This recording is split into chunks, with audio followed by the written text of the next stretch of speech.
ada tisu nggak? Berarti ini lo sembunyikan udah 9 bulan. Ini sebentar lagi berarti. Iya. Iya, sebentar lagi. Tanggal 8. Kelahiran. Iya. 8 Agustus. Dan lo sembunyikan selama 9 bulan. Gimana cara nyembunyiin?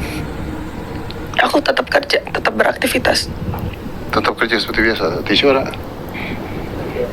Oke. I need to ask you this ya, biar gimana pun sorry. Ayahnya? Ada? Oke. Tapi enggak, gimana ya ceritanya? Tadinya mau sama-sama tanggung jawab. Oke. Makasih. Tadinya mau sama-sama tanggung jawab. Ya. Karena aku mikirin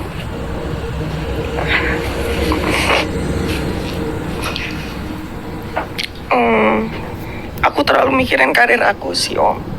Terus maksudnya gimana? Lu mikirin karir lu, terus apa hubungannya dengan ayah? Iya, maksudnya aku mau terlihat normal aja gitu. Jadi waktu aku sama laki-laki ini mau nikah tadinya. Tadinya mau nikah? Iya. Oke. Terus? Gak jadi? Gak jadi. Aku memutuskan gak jadi. Kamu memutuskan untuk gak jadi nikah? Gak jadi, ya. Walaupun kamu dalam keadaan hamil? Iya. Tapi kamu memutuskan gak nikah? Enggak. Karena? Ada banyak sih, Om, alasannya. Kayak, kan aku udah ketemu papahnya juga. Dia juga udah ketemu mama papa aku. Ada hal-hal yang mungkin aku baru tahu aja gitu. Tentang dia gitu. Salah satunya, ya aku dikasih tahu papanya kalau sebenarnya dia juga udah punya anak lain gitu. Punya anak lain? Ya maksudnya udah punya. Udah punya anak? Iya. Orang ini udah punya anak? Juga, iya. Dia nikah? Enggak, aku itu nggak tahu. Nggak tahu? Nggak tahu. Kamu nggak tahu dia udah punya anak? Baru tahu pas aku mau nikah. Saat itu. Jadi sebenarnya tujuan papanya tuh baik supaya aku mau terima atau enggak kondisinya seperti ini loh. Karena tadinya sebelum-sebelumnya dia nggak ngasih tahu. Oke. Terus kamu counter dia nggak nanya nggak? Karena aku udah mikirnya yang penting nikah sih, Om, pas itu. Jadi kayak nggak mau permasalahin. Jadi nggak apa-apa gitu? Nggak apa-apa. Nah, terus kenapa nggak jadi nikah? Lebih kalau nggak jadi nikahnya lebih ke personal, Om.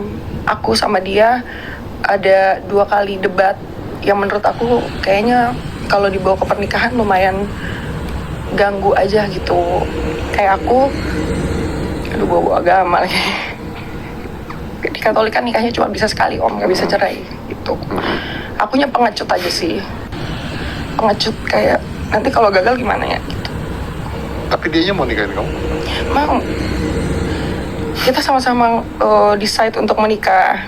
Dia ngajak, dia yang nyari, karena persiapannya juga hampir selesai gitu.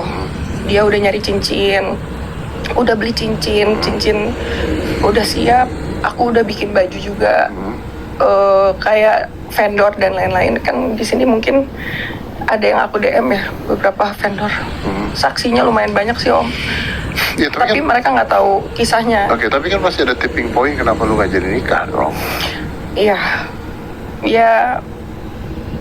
Nggak mungkin kalau lu mengatakan bahwa ya di Katolik hanya boleh menikah sekali dan sebagainya, itu kan ketakutan kan? Iya. Tapi kan pasti ada tipping pointnya kenapa lu menyatakan bahwa ini bukan pilihan yang tepat dong berarti? Iya. Karena waktu ada satu masalah sama dia, berantem lah ya, Om. Ada berantem gitu. Dia tidak menyelesaikannya secara dewasa. Dia pergi sama teman-temannya, bawa teman-temannya datang ke rumah aku. Aku tuh nggak ditengok sama sekali gitu, nggak ditanya keadaannya, kondisinya kayak gimana gitu. Dan akhirnya aku ngomong sama dia secara wise ya, maksudnya nggak berantem. Kalau kayak gini caranya, ya kita sebut silent treatment lah. Kayaknya kalau kayak gini dibawa ke pernikahan lumayan sulit gitu, karena udah 2 kali nih aku diginiin gitu. Terus ya end up-nya sebenarnya nggak langsung sih, Om. End up-nya tuh, oh ya udah kamu mau mikir-mikir dulu. Aku bilang, iya aku kalau kayak gini sifat kamu nggak bisa untuk pernikahan. Ya udah gimana kalau misalnya aku balik dulu ke rumah, kamu di sini mikir, aku di rumah mikir gitu. Akhirnya dia pulang, dia bawa barang-barang dari rumah aku. Besokannya aku dapat kabarnya nggak enak. Aku dapat foto-foto dia dari netizen yang ketemu dia di kereta sama perempuan lain. Terus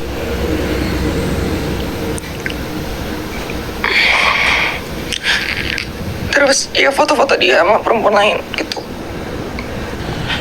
Jadi aku mikirnya ya bukan keputusan yang salah aja.